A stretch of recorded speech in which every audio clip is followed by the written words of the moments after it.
Good afternoon, everyone, and welcome to today's webinar, Disruptive Opportunities to Enhance Capacity for Equity-Oriented Action in the Health Sector. Today's webinar is part of a series of webinars which we have been doing for the last couple of months as part of the Organizational Capacity for Health Equity Action initiative. As a reminder to everyone on the line today, our webinar today is being recorded and you can access it on our website following the webinar.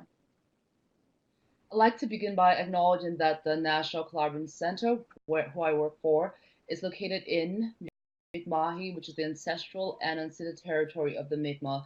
And as I was preparing for today's webinar, and we're going to be talking about the concept of psychological safety, it made me really think about what safety means for different people in different places. And I think as we engage in today's conversation, it's really important for us to hold this idea in our minds that safety really is very different for different communities. And so today we're really going to be talking about how, from an organizational perspective, we can create environments where we feel safe enough to learn and share.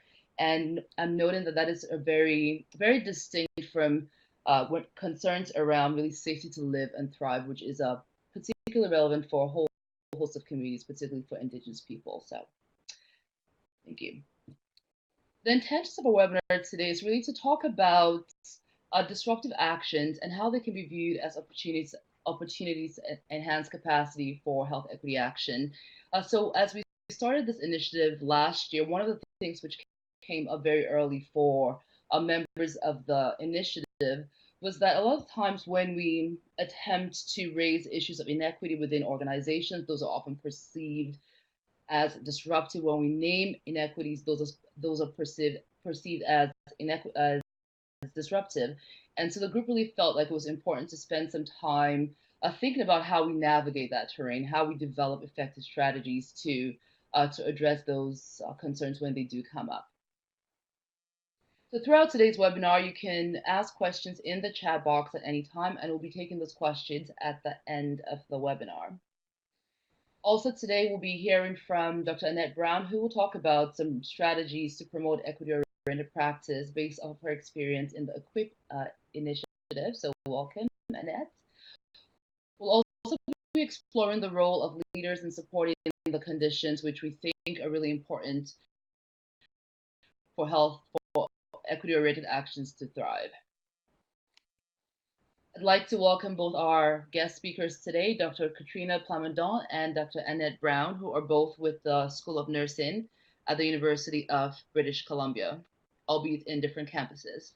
Dr. Katrina Plamondon has been part of the Organizational Capacity Initiative through her work with the Interior Health team. She is a registered nurse and assistant professor.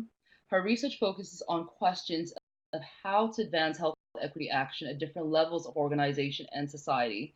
In her work, Katrina uses dialogue and arts-informed approaches to bring people together around challenging and complex ideas, always with the intention of sparking action. I know from experience that Katrina is an excellent graphic facilitator. Thanks for being here with us today, Katrina. Also joining us on the line today is Dr. Annette Brown, who is a professor and distinguished university scholar, also at the School of Nursing at the University of British Columbia. Her research focuses on strategies for fostering health equity, with a particular focus on the implications for Indigenous populations. Her recent studies have addressed the impact of organizational interventions to improve health equity in primary care, and we'll be hearing about that today. She's also done research on health promoting interventions with Indigenous women experiencing violence, as well as improving healthcare for Indigenous and non-Indigenous people in emergency departments. She works in partnership with health and policy leaders and clinicians with the aim of improving healthcare delivery and policy. So thanks for being with us today, Annette.